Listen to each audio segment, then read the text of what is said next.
What's up, fellow gobbies? This is Nikki. This is Mike. Hello, hello. Welcome to Talking Trash.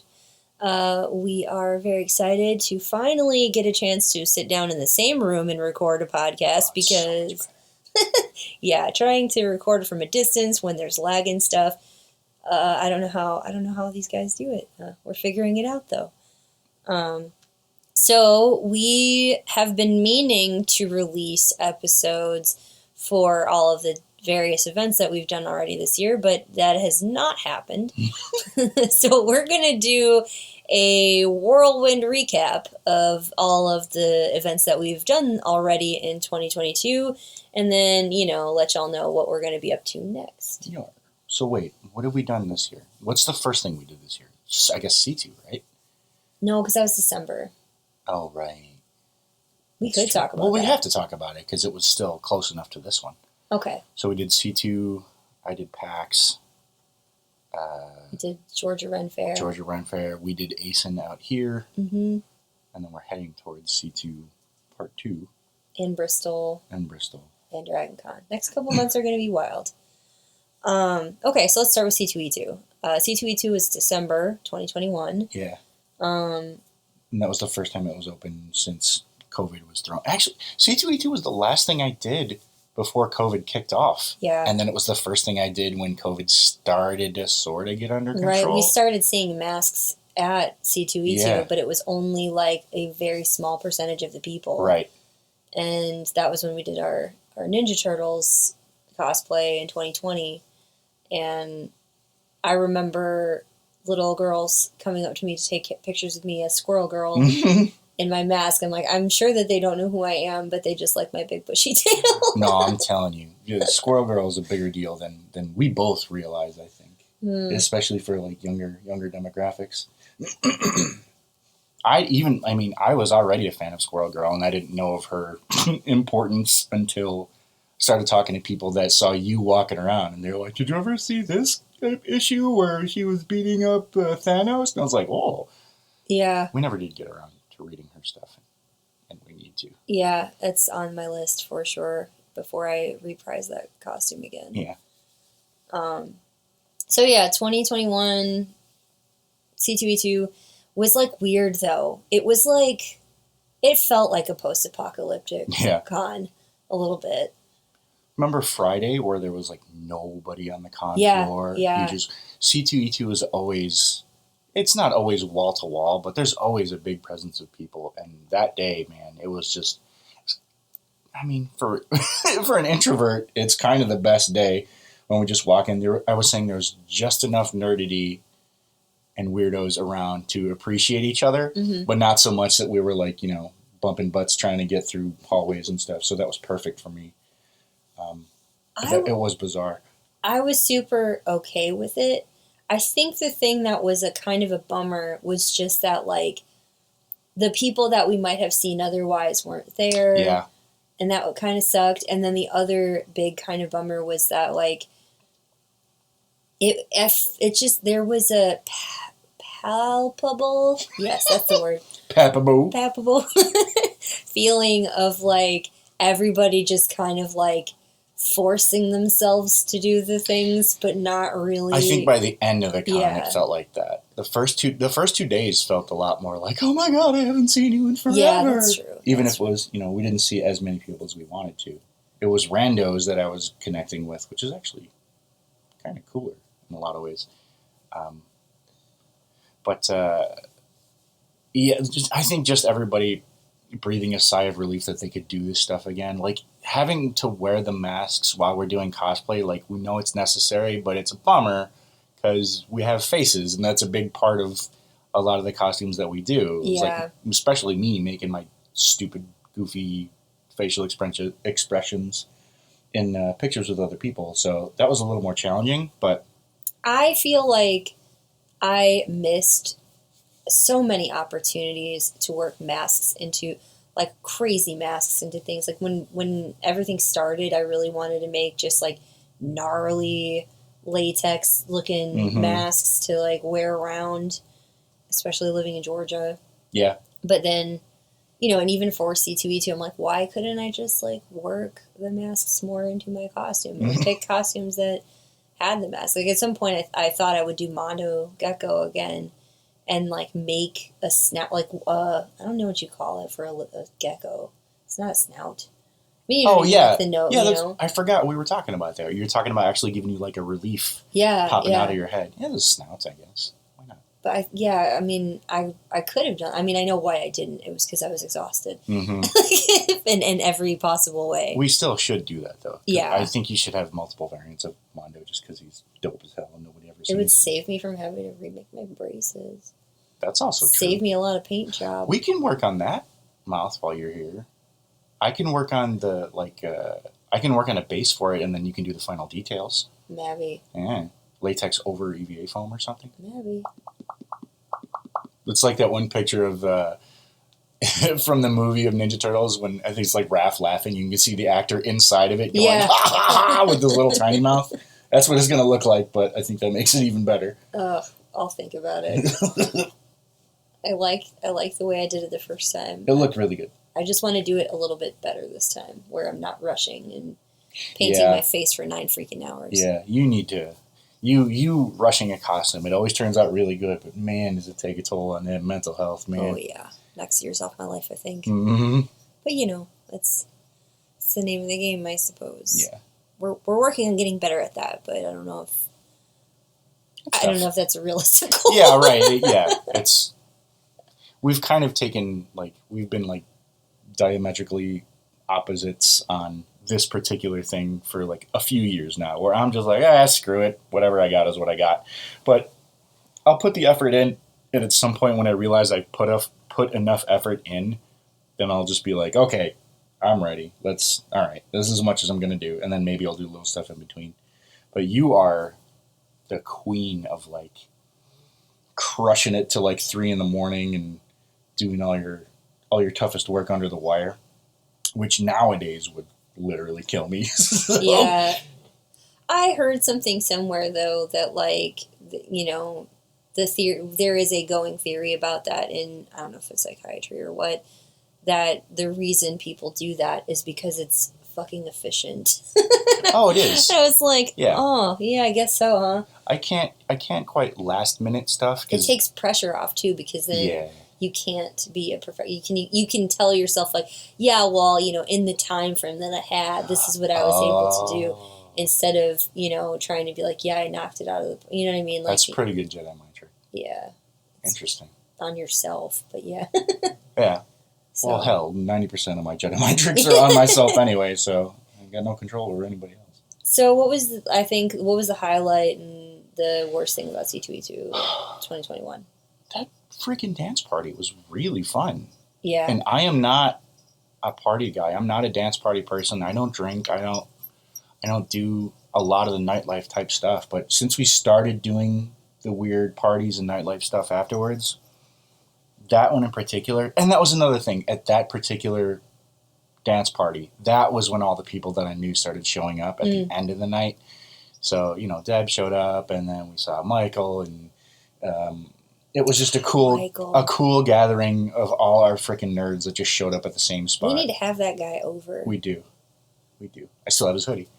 There's just so many random people that we have met at C2E2s over the years that, we don't necessarily even have, fandoms or anything in common that much. Yeah. They're just, cool-ass people that I'm like, who are you? Hi, I'm standing in this line over here. Or sitting next to you or whatever. I think it was Patty had the best line ever when she came to play board games with us, and she had no idea what she was doing. And she was just like, I'm just happy to be here, guys. And that's exactly how I feel with a lot of the C2E2 stuff. It's I'm happy to be around here. I don't know what the hell you're doing, but this is great. And every year I act like I'm going to have a plan for that con. I'm going to do this, then I'm going to do the schedule. Yeah. I'm going to make it to a thing this year. No. Well, that's Rosie's volunteering for that now. Is she? Because if it wasn't for Rosie, it wouldn't have gone to any of those panels. That's true. We saw the Japanese. So she's just going to be our organizer? Yeah. Oh, God, She volunteered for it. I love her. Yeah. She was the one that's just I would have been to a lot more that day if I wasn't so, for all of you listening, Rosie has she has a little shout out on our page. She is one of our goblins. Hell yeah, she is. She's a HQ goblin. She's the beating heart of Trashgoblins. Yeah. Man, she's such a good cheerleader. She's not necessarily a cosplayer, which is fine. We hang out with all kinds of people. But she is definitely, especially for Mike, because for all y'all listening and who don't know, I live in Georgia most of the time. Mm-hmm, mm-hmm. So, and then we co-own Trashgoblins HQ. So when I'm in Chicago, which is fairly often, I have somewhere to sleep that's not my parents' house. Yeah. But Rosie's here with Mike all the time. Yeah, we're always doing art nights, craft nights, movie nights, whatever. So, and it's great because I'm already tapped all the way out mentally by the time I get to C2E2. Right. So having somebody else lead us around, right. Like, this is the cool thing over here. I'm like, cool, man, just point me the way. She worked C2E2 a couple of years ago. She's doing like an info booth or something like that, or like the family headquarters or whatever. So she knows a little more how that stuff works, the actual inside details of it, which I don't at all. But she is the panel killer. Like she knows. Every year she tries to hit the I missed it this year. The cartoon voice actors that voice movies. This last year, they did Planes, Trains, and Automobiles, but to the voices of their characters. Oh, God. They try to do a Chicago-themed movie every time they do a Chicago-themed con. So I really want to catch that. The WTF Japan thing was... That was ridiculous. Brilliant. I still have a bunch of those written down. I think especially being in that room with my big cousin Chris... Oh, yeah. ...was one of my favorite things. That's also the first time I met Chris, too. And we folded a lot of my cousins into the Trashgoblins because of C2E2. Yeah. Like, I've been trying to I went to Wizard World with my older cousins several years ago and was kind of surprised. Like, at the time, my cousin Chris lives in Minnesota. And he's 8 years older than me. Amanda's 4 years older than me. She lives in, suburbs of Chicago. And Chris got really into cosplay because he started cosplaying with a big group of his nerd friends out in Minnesota, and they had like a 10 people deep Mario Kart cosplay going on, and they had one year brought most of them to Chicago, and Amanda decided she was going to go too, and she was going to go as Princess Peach, which I just thought was funny because I just didn't expect that from Amanda. That's my favorite thing. I was like, hey, that's cool. When people cosplay this stuff, you never think they're going to cosplay. Oh no, I just didn't think she would cosplay. Like so I was just like, wow, okay, cool. So I went as a Koopa Troopa, made a paper mache Koopa Troopa mask. And it was the first time, and like the only time thus far, I had cosplayed with Chris. And then I finally got him to go to C2E2 this year, and like had to twist his arm for him to get there from Minnesota. I was like, I will buy your ticket if you will just come to C2E2. Yeah. And he loved it so much. He had such a good time. That we're dragging the entire family this year. Yeah, he really I had just met him, and I can tell that he was having a super, super blast. He was smiles the entire time. When we were in WTF Japan, though, he was like, this is like the kind of bonding experience I'm not sure you want to have with your cousin. So WTF Japan was a room full of nerds that were watching just like, to our standards, really bizarre commercials or movies or, clips from Japanese media. And, man, like one of them, what was that one called? It was called The Butt. Bad Butt. Bad Butt. Yeah.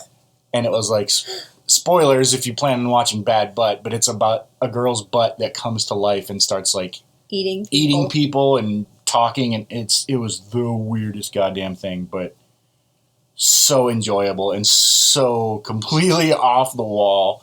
And that set up although it wasn't the first thing that we saw, but that was definitely one of the highlights.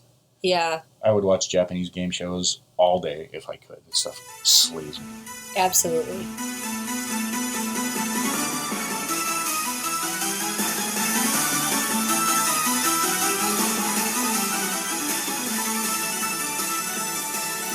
So, what do you think was like the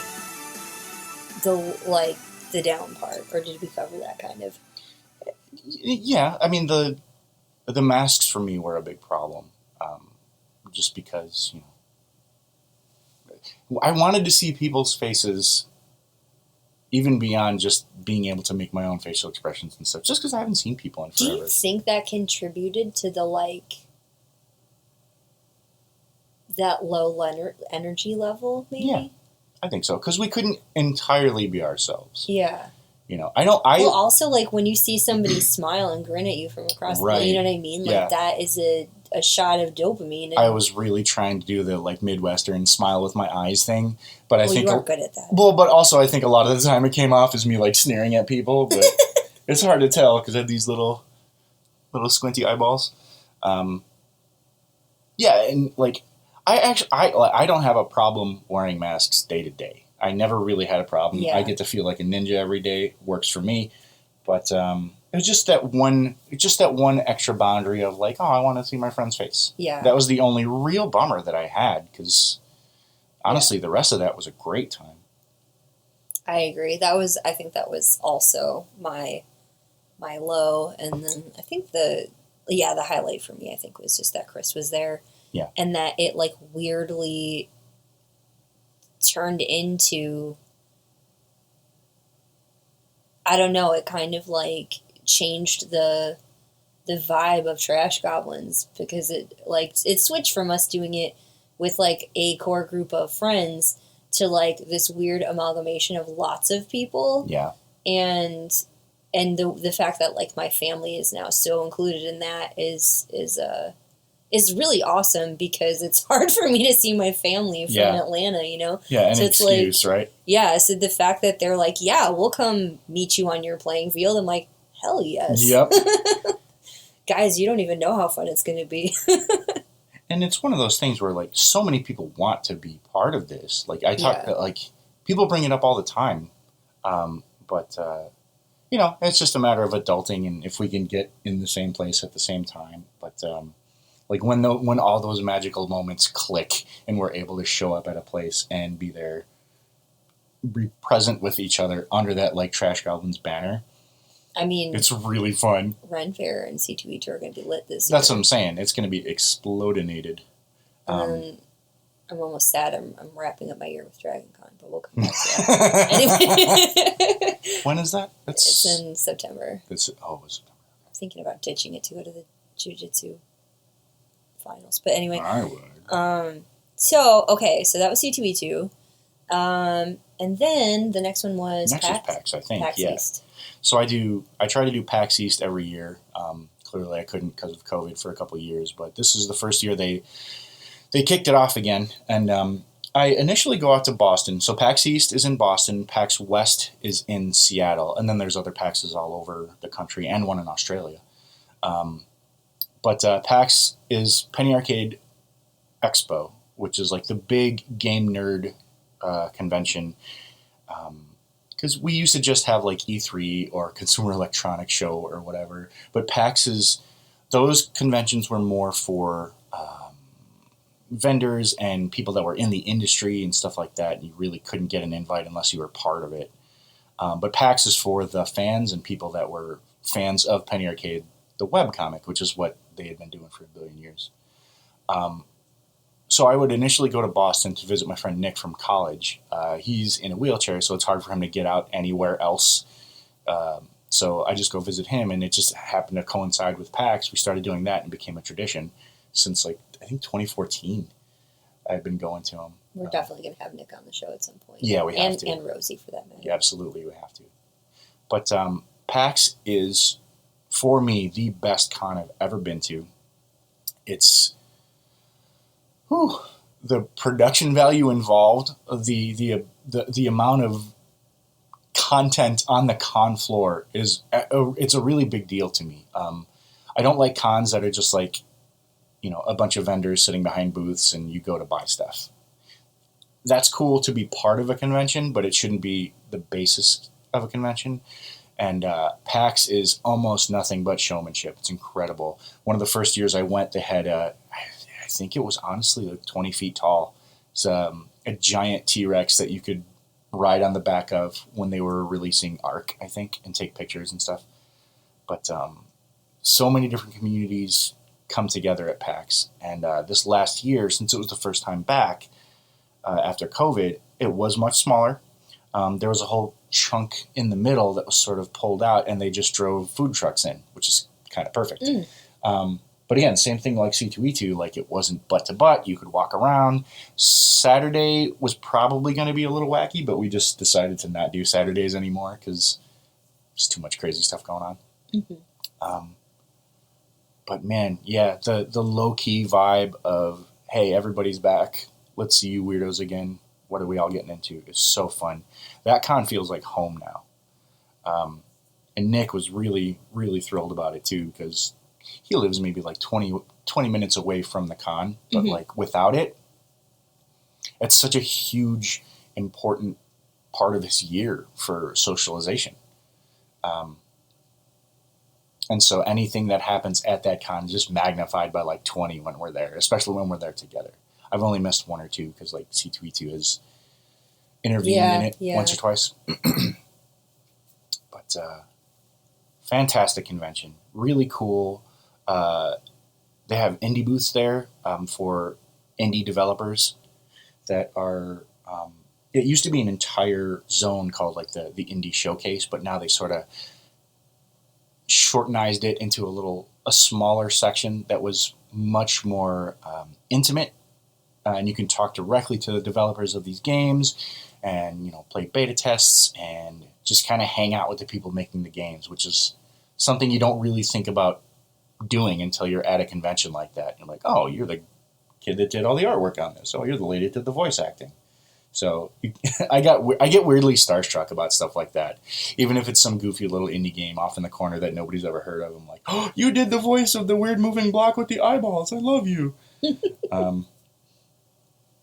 But yeah, and one of these years I'm going to drag you to PAX, and it's going to be your favorite con too, guaranteed. I'm sure. It's so fun. I'm trying to go next year. Yeah, there's so much stuff going on at any point. That's also a con that goes on like all night too. Yeah. The show floor closes at like 7 or whatever, but everything, all the little side rooms, they have concerts, they have arcades, all sorts of stuff. Fewer this year because of, just coming back from COVID. It is, man, every dollar that you pay for PAX, you get a huge return on. What was, high point and low point? Or low point, just the not having as much content as normal, but it was still fantastic. Like, Nintendo had all their big booths up, and high point, was it Double Fine? No. Tiny Build. Tiny Build is a company that makes a lot of indie games. Have you ever heard of Hello Neighbor? That's one of the big ones that they tried to push. But they had an entire carnival set up in the middle of the con this time.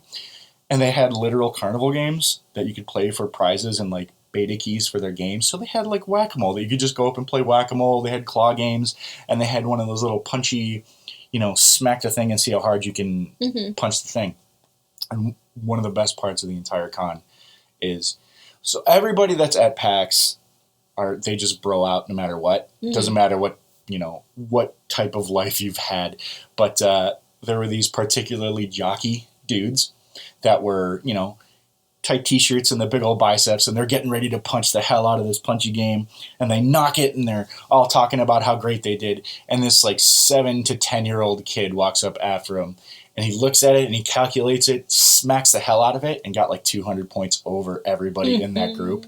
And they all sat and they kind of roasted the kid a little bit, but like in a nice way. And then they started asking him about technique. And it turns out this kid had researched how to do this carnival game on Google. Oh my God. He's like, you got to hit it right here at this angle and you got to move like this. And they were like, oh, a bunch of nerds taking notes on how to beat the game. Although I think you just dated yourself by calling them jocks. I haven't heard that word in a while. Look at these jocks, man, wearing your Letterman's jacket and your class ring. What do you call jocks now? I don't know. Meatheads? That's old too. I don't know. Jock's still a thing. That's what Gryffindors. They were Gryffindors. If ever there was a jock house, it's Gryffindor. Oh man. Am I wrong? I'm wrong.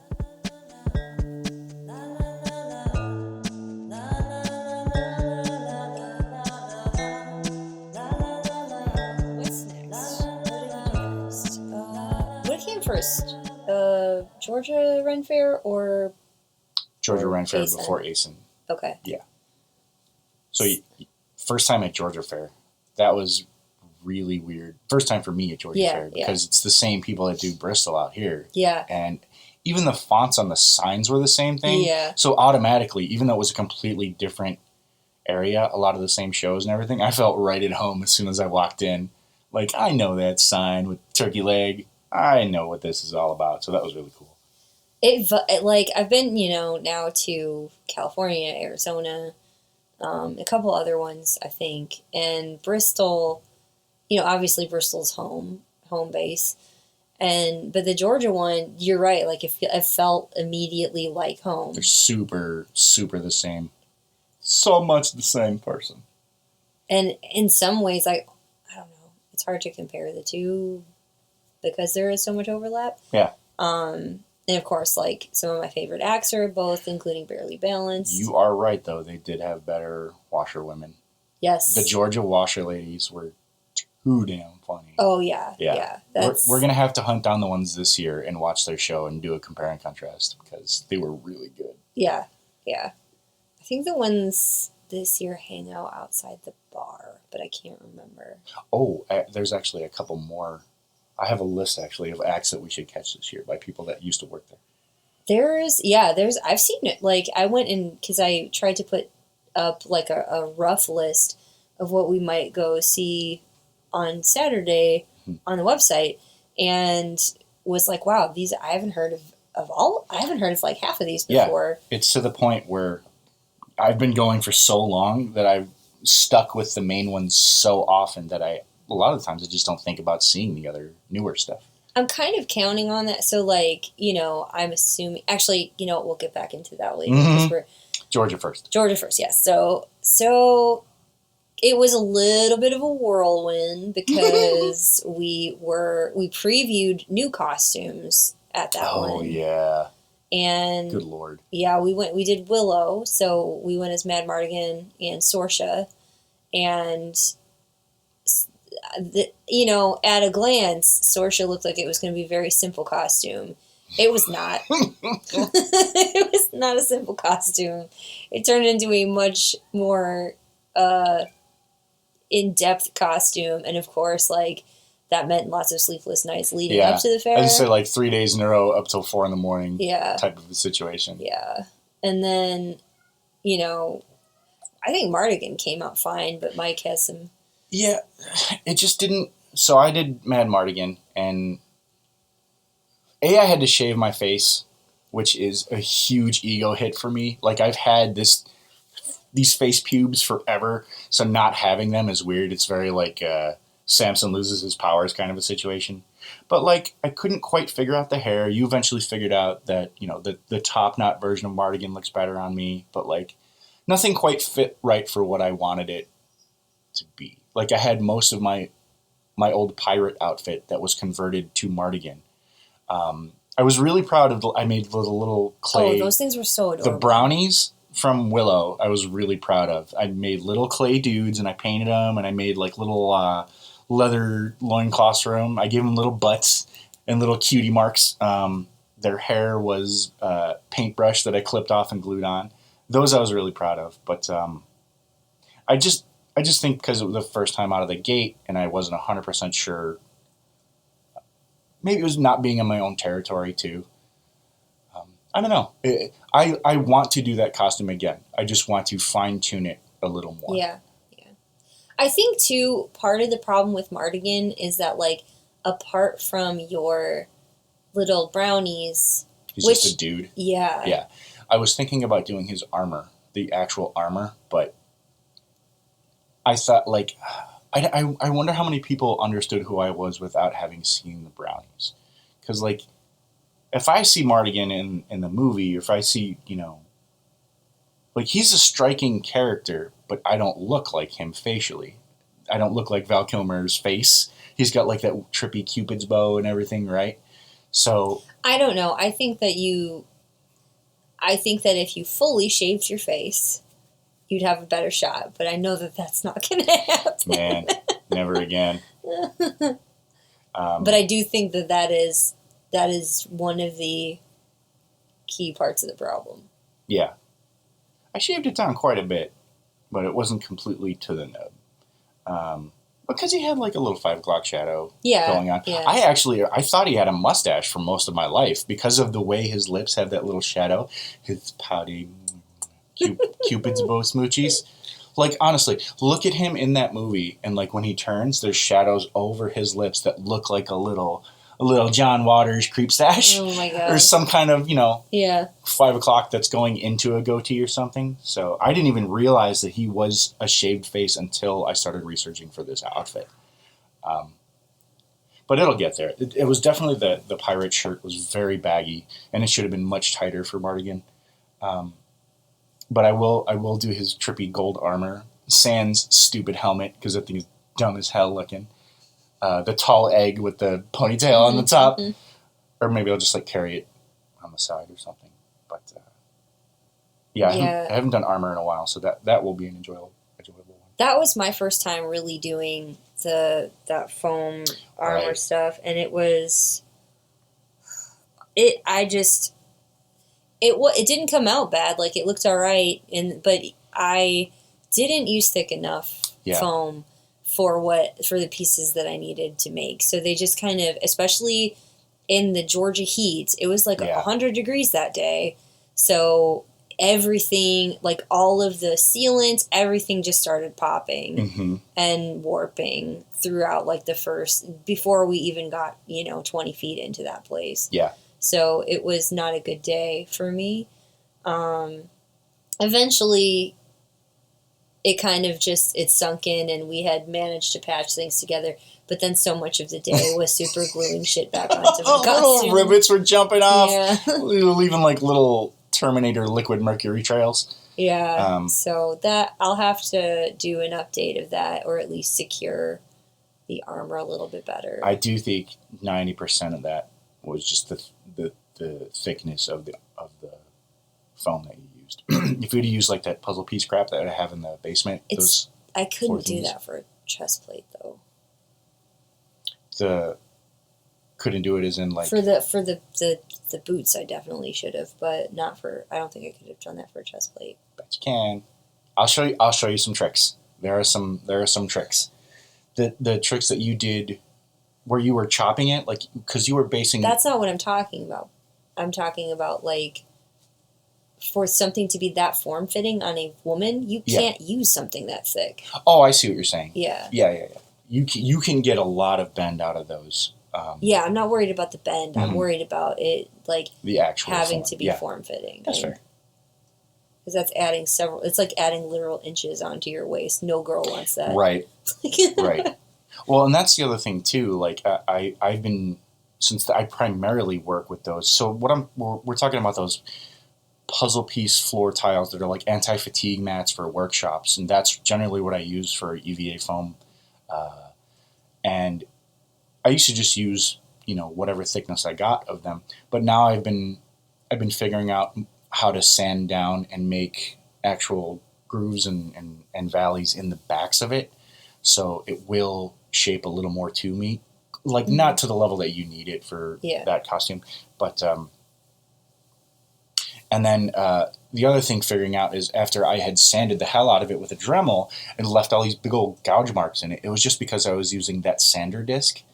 So I started using the grinding tools that are specifically for like grinding down and sharpening other tools, and those things work like gangbusters on EVA foam of that thickness because it doesn't leave those gouges. Right. So like I leveled up this last year, being able to shape it a little more. But yeah, I see what you're saying. It's not exactly what you need for something like that. But the thing, I think I already know how to fix it. I guess it's all kind of an aside, but I already know what I got to do to fix it. It's more just like it's going to be additional steps, which is why we're not going to wear them for Bristol. Yeah. But maybe for next year we'll fix them up. That's also a property that's so close to my heart that I really want to do it right. So having done this initial run, I'm glad we did that. So now I can spot the problems and fix it up. But next time I wear it, it's going to have to be over the top good. So I think sounds like the low point for us is that the costumes did not quite come out the way that we had hoped. And or like mine came out pretty good, but it was a pain in the ass all day. Right. They both came out okay. None of this was a fiasco. It was a good time at the fair. They turned out pretty damn well. People recognized us like right away. Oh yeah, yeah. We had a lot of people. I mean, I think mine came out pretty damn good. It just if it would stay together. Yeah, yeah. That's always the first run though. Right. Any first costume you do is just a bucket of balls that's falling apart. Yeah. I'm used to that now. But the rest of that fair was incredible. I knew I was going to have a good time when I walked in and I saw the pond with the little froggies in it. And like the frog statue with his little doot-doot horn. I'm like, oh, hell yeah, okay. And the gargoyle. Oh, the gargoyle. So the guy dressed up like the gargoyle. And so it's tied. My favorite things, like performers there, was tied between that guy and then the fairies that were blowing the soap bubbles with their hands. Mm-hmm. That was the coolest. So they had that like autumn fairy with like the little acorn hat. And then as we were leaving, we had this one fairy girl who was like, she didn't speak, but she just kind of like beckoned me over. And I was like, yeah, oh, hey, what you need? What's going on? And she made a little soap bubble with her hand and blew the bubble. And then she reached out and took my hand and put both of our hands together. And when my hand opened up, she had put a little marble in my hand. It's like she turned the soap bubble into a marble. That's awesome. It was so freaking cute. And little stuff like that has always made my day ever since I was a little kid. Even if it's like a goofy little trick, just you're part of magic, you know? It's so adorable. Cute. Oh, they were so cute. There was some really good cosplay this year. At that con, I should say, that I had never seen before. Like it's hard to describe Ren Faire cosplay though, because it's whatever. Yeah, they're not characters in particular. They're just like sometimes they are, but yeah. But a lot of the times, just like, did you see that guy with all the bones and like the dark eyes? That was cool. Which one? But yeah, definitely, I would love to make that a tradition. I'd go back there every year. That was really fun. Okay. So, let's back it up for a second. Talk about the cosplays that we did at each of them. We don't have to go into details, but we can mention it. All right, so that one, obviously, we did Willow, so we did Sorsha and Red Mardigan. Right. For PAX East, which was just Mike, you only did the one, right? I just had Strider this year. Okay. Because it was the easiest to fit into a suitcase, and airlines are ridiculous and charging $1 bajillion for everything now. But I did add new stuff to Strider, like I made the new belt. Yeah, you had stuff like that. Yeah. So I debuted a couple of new pieces for it. But that's like the perfect PAX cosplay because it is from a video game that a lot of people don't really see very often. What is the video game? It's from Strider. Okay. The original one was the old Nintendo game, and then there was arcade versions and whatnot. Shows up in Capcom fighting games and stuff, but it's one that we don't really see done very often out here. So when people see it and recognize it, they flip out. That was really cool. Really quick. One more thing about PAX. There was a section for Tiny Tina's Wonderlands, which is the new Borderlands game coming out. And that Gearbox hires amazing cosplayers and actors to do the characters from their games. So they had a Tiny Tina and a Mad Moxie that were out there.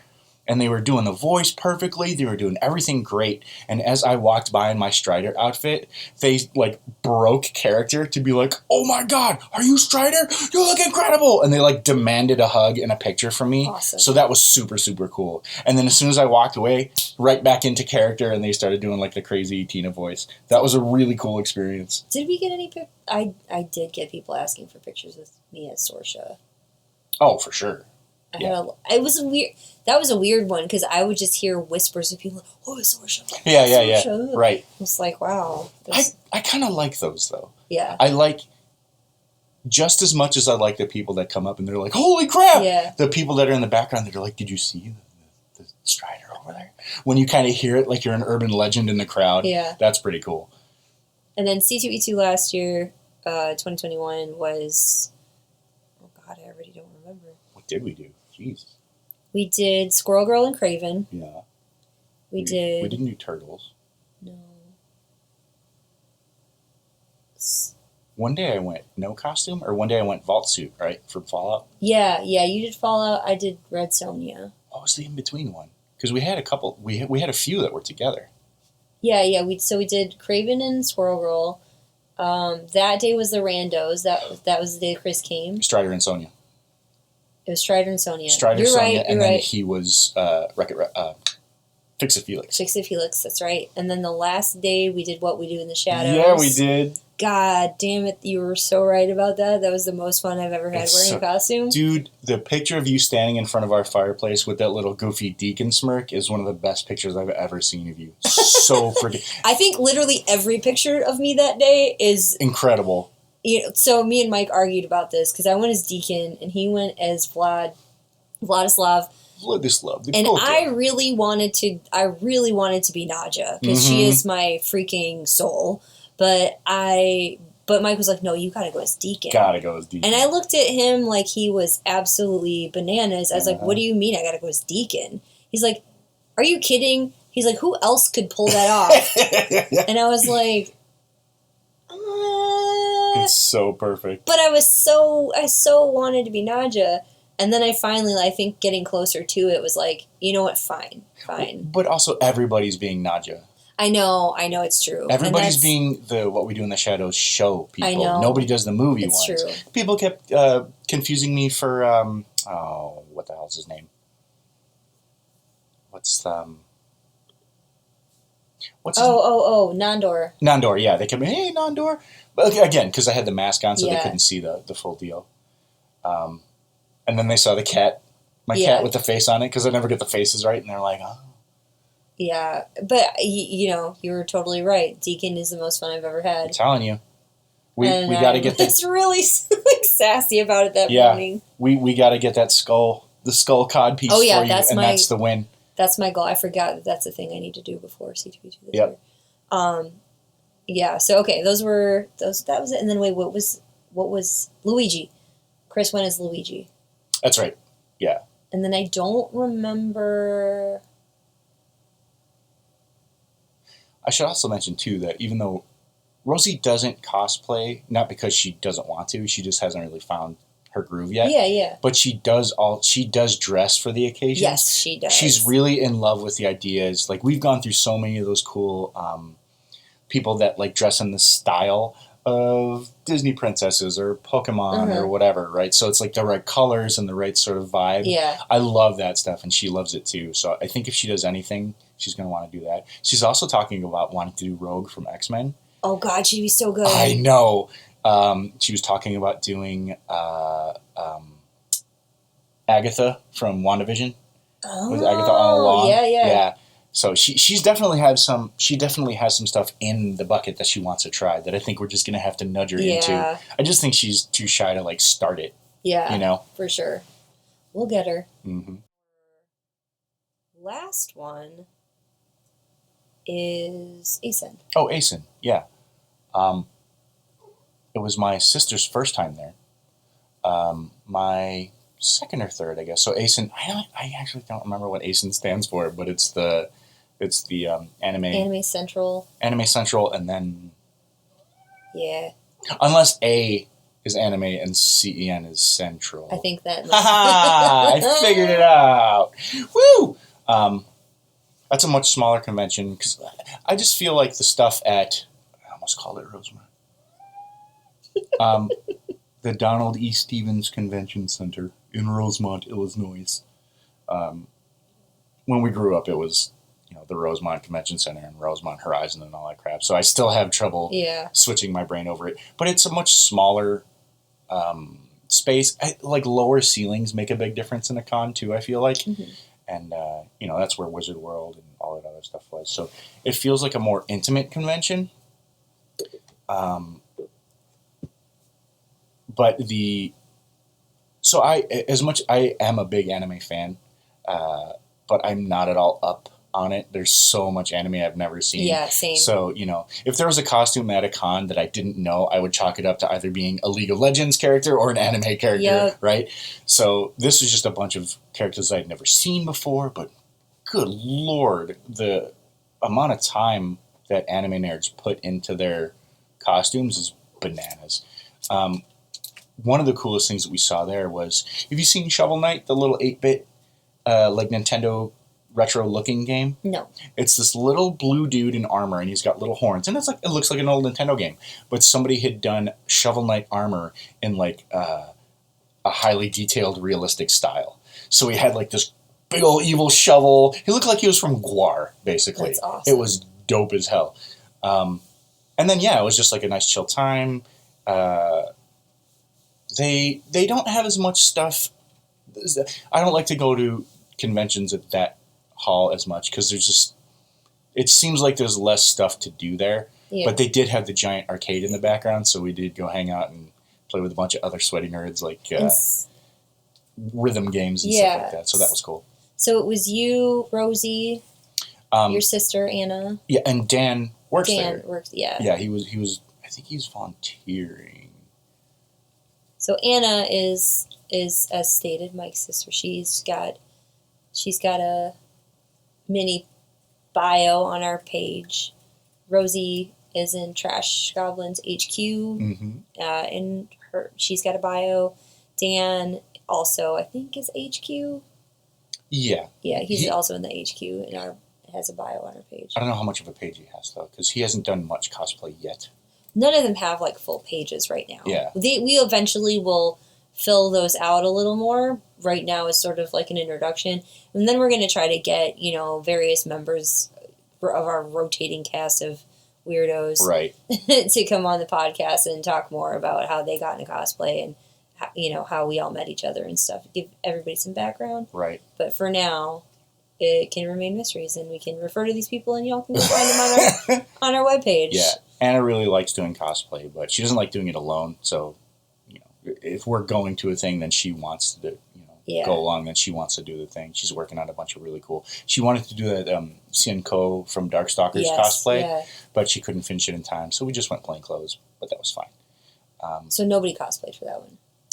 Did I wear anything? No, I think we all just went regular. Yeah. We just dressed kind of anime-ish. Yeah. We just, wore like occasional little bits of anime stuff, which is actually kind of freeing because it's so rare that I go to a con and I don't wear stuff. But that was cool. That was like being part of the crowd, hiding in plain sight kind of situation. But I will say the coolest part of ACEN we didn't really get to engage in as much. So ACEN, the con floor itself, is pretty okay. There's some cool stuff there. Like I said, the gaming section is off the chain. They have all these really weird Japanese rhythm games, and they have like DDR and stuff like that. But the hotel that's connected to it is where they do all the fun events, and that's technically free. You can just go to the hotel and like go to they have the library from the board game library from Gen Con. Comes there. So if you go into the basement, you can just pull out a board game and play whatever the hell you want until like forever because it doesn't close. It's at the hotel. But we didn't get to do as much of that stuff. We were just all kind of burnt out by the amount of people. But in general, like ACEN is not one of the ones I'm super excited about, but when I go, I do have a good time. Yeah. And it depends on who you go with, clearly. But, oh my God, it was also like the horniest convention I'd ever been to. Oh my God. Shocking no one. But I mean, like, because I had been to ACEN, 5 years before that. And, every anime con is going to have a little bit of, like, horny content. But this time it was like, holy damn, just like banners of boobs and banging and artwork, like really salacious artwork all over the place. It was striking, like, how much was just in your face immediately as soon as you walked in. Not in a bad way. I was just like, oh, damn. Like, they used to be in the back. It was like that one weird sweaty guy. But no, it was all over the place. And it was actually really funny. So, like, you'd have these cute little, Final Fantasy charms and, like, Dice Shop. And then, bam, straight up LGBT porn right in the corner, So that was really funny. And it was Anna's first time being at the convention. Yeah. So she was like, oh. It's like, wow. You can get away with anything here. And I'm like, yes, you can. It was really funny. She also ended up meeting friends of hers from high school that had booths there that were like artists. It has a really solid artist alley. I didn't realize how different the artist alley in ACEN was than C32 and PAX because it's not that there's a wider range of artwork, but there's a wider range of like, I don't like to delineate between art and craft because it's all art. But like, I got that weird little knitted pickle in a jar. You know, people were like knitting little Pokemon balls and stuff like that. So there was a lot more quirky, kitschy stuff that I didn't expect to see that I actually bought a fair amount of. It was really cute. So it seems to be a more of a like crafty convention, which I think is kind of cool. Word. Yeah. Well, so high point, low point? Oh my God, this is going to sound really dumb, but the high point was the con itself was really cool, but they have the Wild Bill's booth there, and so I just learned about Wild Bill's booth this year at PAX East. So what it is you buy this metal mug for $1 bajillion. It's like between $40 and $60, but the Wild Bill's soda company makes these old-timey sodas that are really good, and they're only like cane sugar. So once you buy the mug, you can just refill all day, and they have, you know, whatever flavor you want. And anytime you bring this mug to another convention where they will let you do a refill. You pay like $5 or something, and then you do the whole weekend. And as weird as it sounds, I was the most excited about that because the flavors were so weird and good. Like they had birch beer and like these cherry sodas and I'm not even a soda guy, but I was just like, you want to try this one? You want to try? Like I'm intentionally drinking extra soda so we can get to the next flavor. And me and Anna were just kind of like orbiting around it for a couple of hours. It sounds stupid, but it was so good. Low points. It did get a little wall to wall in some places. Like some obviously more popular zones of the con were kind of hard to get to. And, man, I'm going to have to put a PSA out here right now. If you are a con goer and you're going to be around a bunch of other people, please take a shower. Oh, God. Please wear some deodorant. There was some definite pollution zones that we had to get through over there, especially around like the rhythm and motion games, people playing DDR walking over there. No. Dude, it was all like corn chips and moldy socks. Oh no. But that's really it. It's weird because it's a really clean convention. They've always had hand sanitizers and stuff way before COVID and all that stuff. But yeah, sometimes people just forget. And that was definitely evident. I feel like, though, if you're going to do that kind of a game, you can't not have it, right? Like, you can't not have that at the con. If you're going to do that level of physical activity, you're going to get sweaty. Well, it's not just over there, though. Okay. Is what I'm saying. Like, we had to walk through a couple zones that were, like, it was tinted green, you know? Then here's a bit of advice from somebody who gets sweaty in public places often. Yeah. P.S. It's because I do jujitsu, you freaking weirdos. Don't. But bring wet wipes. Yeah. There are a lot of things you can just fit in your bag. Yeah. Change of underwear, some wet wipes, some deodorant. It would have done very well there. Dry shampoo. Those are like, if you have those things, you'd be okay. And I know you love your fandoms. Just don't wear a black hoodie in 90-degree weather. It's a big problem. Like, I love y'all, but, you know, there's other better ways to go about it. Yeah. And I swear to God, finding those, I don't know what the brand is, but it's like the things that the military uses for like a shower in a bag, the little shower towels. Yeah. Holy crap, those have saved my life, man. They're like cooling towels, and they have the little rubby nubbies on them. So it doesn't matter what convention I'm at. I just go to the bathroom 5 minutes later. I'm like, oh my God. I feel so much better. Yeah, yeah. But yeah, like it wasn't a huge deal, but it was noticeable at this one. That's all. Yeah, and whatever you do, don't try to cover it up with cologne. It's not going to work. Just makes it worse. Yep. Then it's just rotten fruit. Yeah. Oh, man. Okay, so I think that wraps up all the stuff we have already done in the last 6 to some more than 6 months. Who knows? Time is a construct. So coming up next, we have Bristol Renaissance Fair. That's this Saturday. This Saturday. That's going to be super fun because, first of all, Bristol is our home base. Like, that is where both of us started cosplaying, if you could even call it that at the time. Yeah.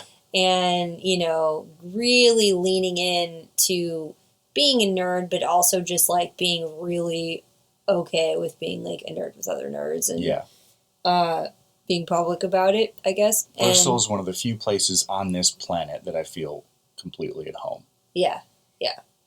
And to, you know, like, going back, and I think, like, on our events, our community page right now, we have the schedule for, like, meetup points throughout the day. Yeah.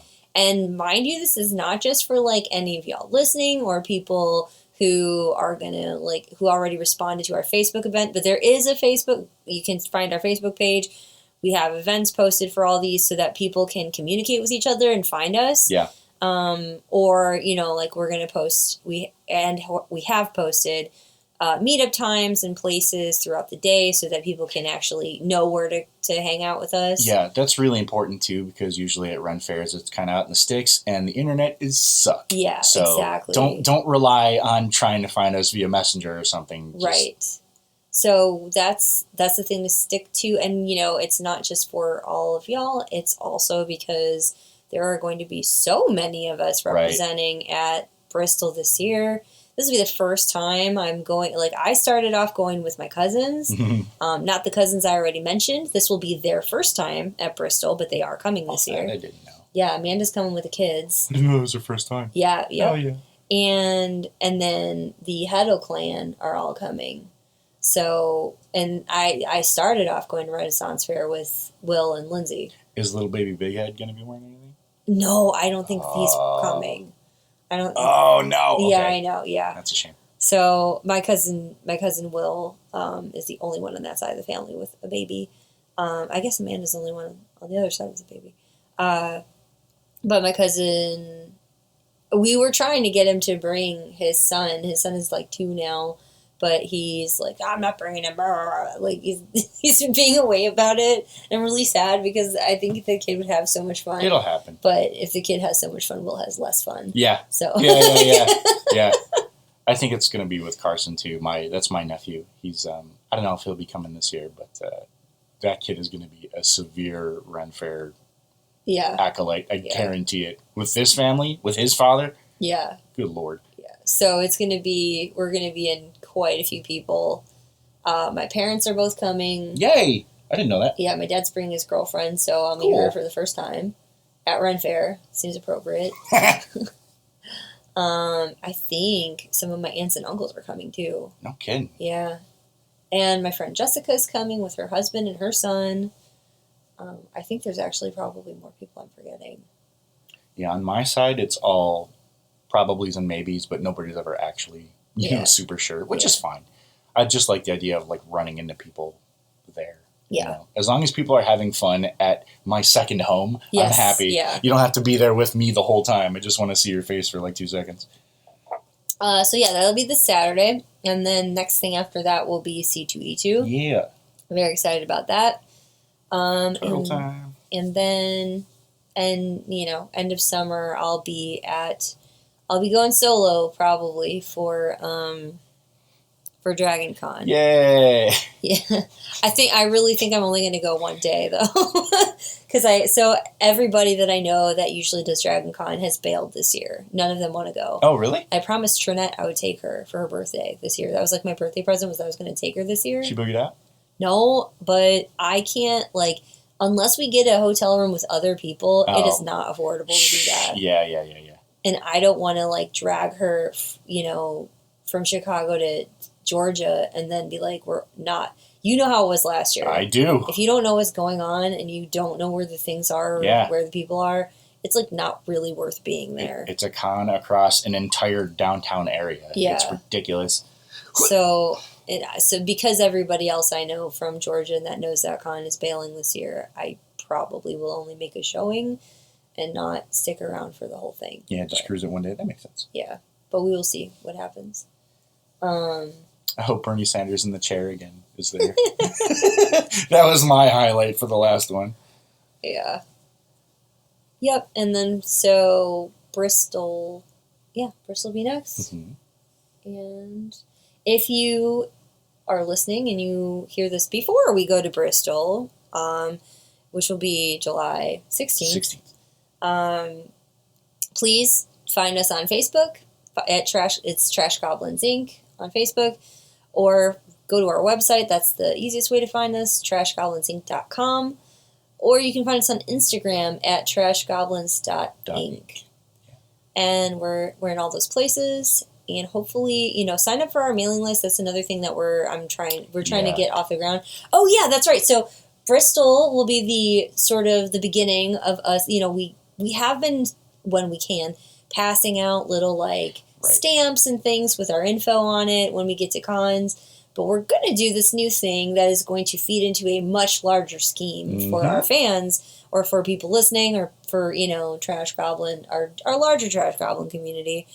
And we are going to start making some coins to give out at all these events, and they're going to be event specific. Yeah. So you'll know, if when it comes time to use the coins for things, we'll know where you got it from. But in the meantime, it's a little memento for y'all. Yeah. Has our information on it so you can remember who we are. But also, you will only get them if you sign up for our mailing list. Right. But free swag for an email is pretty good. Yeah. And it will be a gamified situation over time. It'll be an evolving sort of game situation as time goes on. We won't talk about the details because the surprise is half the fun. But it's going to be a lot more interactive than you might expect. So pay attention to after the con, what starts to happen.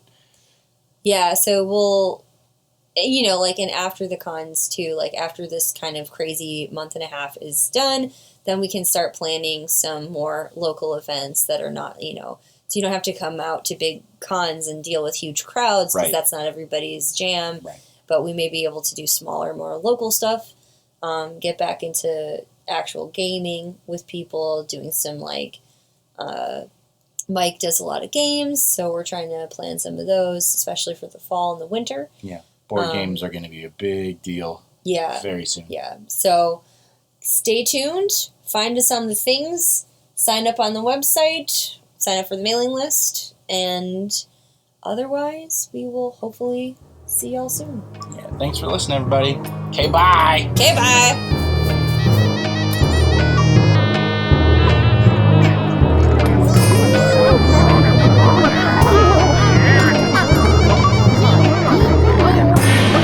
This has been a production of Yuckmouth Media.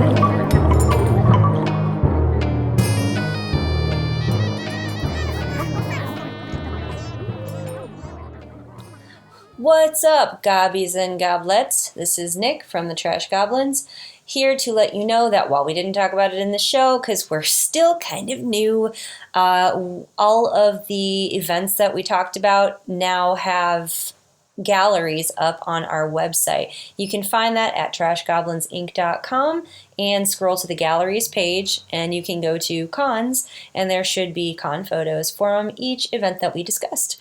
If you are in any of our pictures, you find pictures of yourself somewhere, and you would like us to tag you in stuff, please find our contact page and get a hold of us. Let us know. We are happy to share our, whatever platform. It's not a platform. We live in a trash can. Whatever with you, and blast your stuff everywhere, because that's why we took a picture with you. All right. Thanks all, and see you soon.